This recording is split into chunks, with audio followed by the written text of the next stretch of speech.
kwa sababu nyie ni jeshi kubwa, jeshi tunalo litegemea na sio jeshi la akiba. Nyie mko mstari wa mbele, na nipende kuwakaribisha na kufungua mafunzo haya ambayo ni mafunzo muhimu sana, ambayo sisi tunawategemea nyie mtusaidie kutoa taarifa. Ni mafunzo ambayo ni ya kielektroniki kwa ajili ya tetesi zile ambazo mtakutana nazo kwa ajili ya magonjwa ya milipuko, lakini hasa hususan ugonjwa ambao unasumbua kidogo kwa nchi za jirani. Nadhani wote mnajua ugonjwa wa Ebola, lakini leo mtapata mafunzo kutoka kwa wataalamu.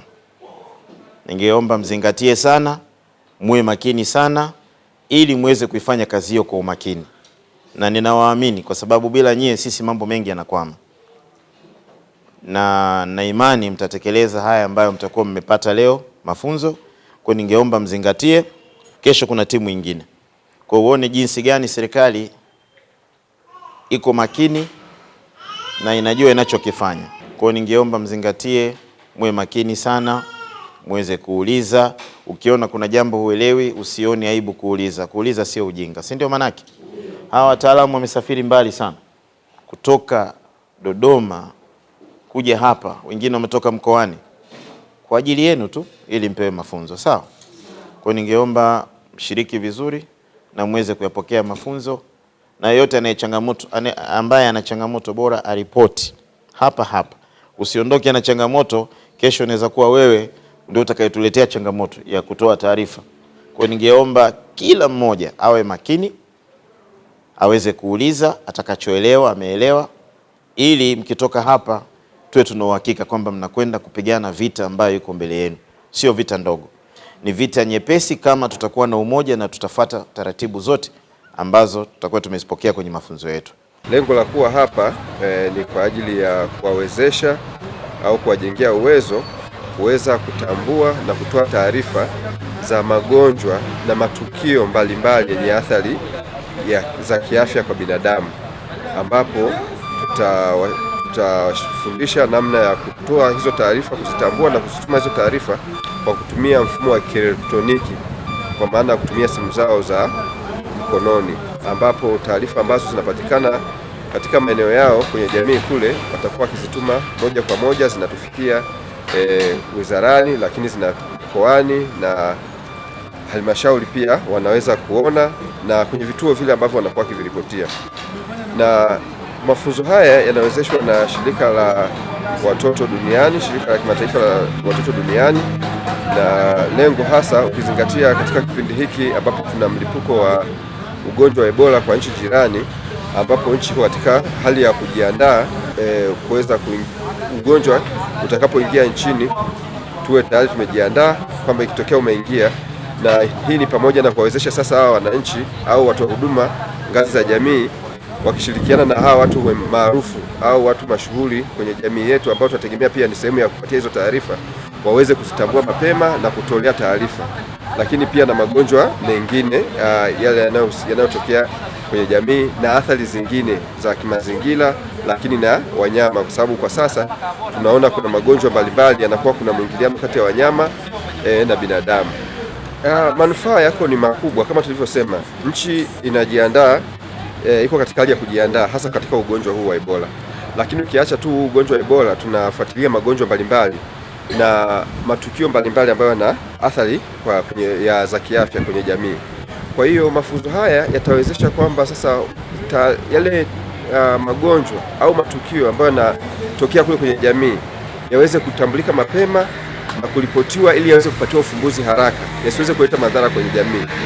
Shughuli letu na jukumu letu kubwa kama sehemu ya elimu ya afya kwa umma ni kuhamasisha, kushirikisha jamii wakati wa majanga na dharura.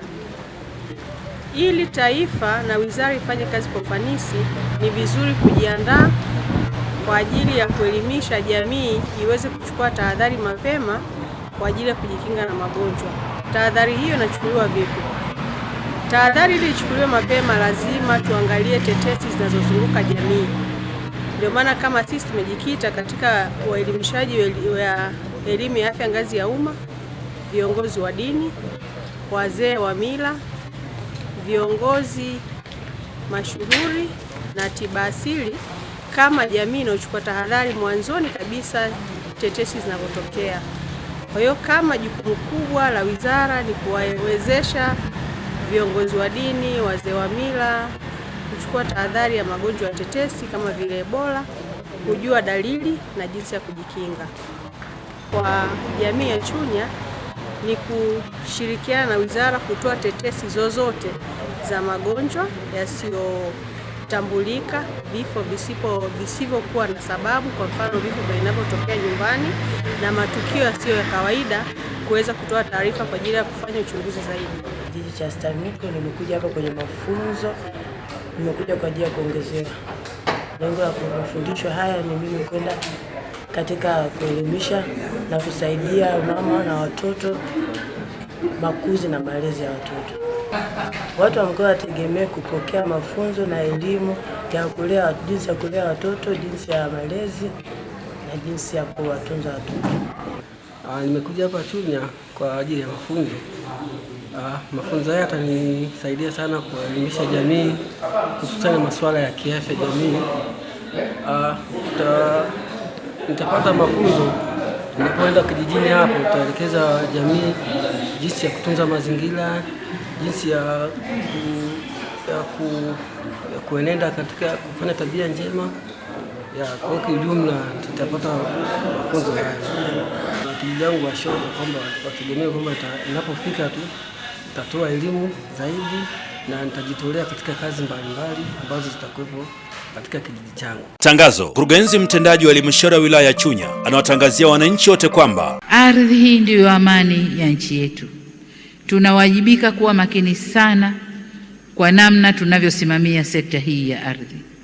Swala la usajili wa ardhi sasa ni hitaji la lazima. Hivyo twendeni tukasajili ardhi yetu.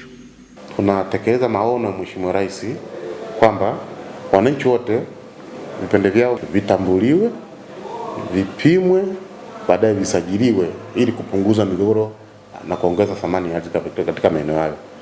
Marufuku kununua eneo ndani ya wilaya ya Chunya pasipo kuiona idara ya ardhi. Tunaendelea kufanya vizuri, ndio maana unaona Chunya hizi imetulia, na tunaomba ushirikiano kwa wananchi wote wa Chunya, tuendelee kushirikiana pale ambapo tunakuja kutoa huduma ya ardhi. Kwa hiyo nipende kutumia nafasi hii kuwakaribisha wananchi sana. Idara ya ardhi, ofisi ya mkurugenzi muda wote iko wazi. Limetolewa na mkurugenzi mtendaji halmashauri ya wilaya ya Chunya. Endelea kutufuatilia kupitia YouTube ambako tunapatikana kwa Chunya DC Online. Website ama tovuti tunapatikana kwa www.chunyadc.go.tz. Lakini Instagram tunapatikana Chunya_official.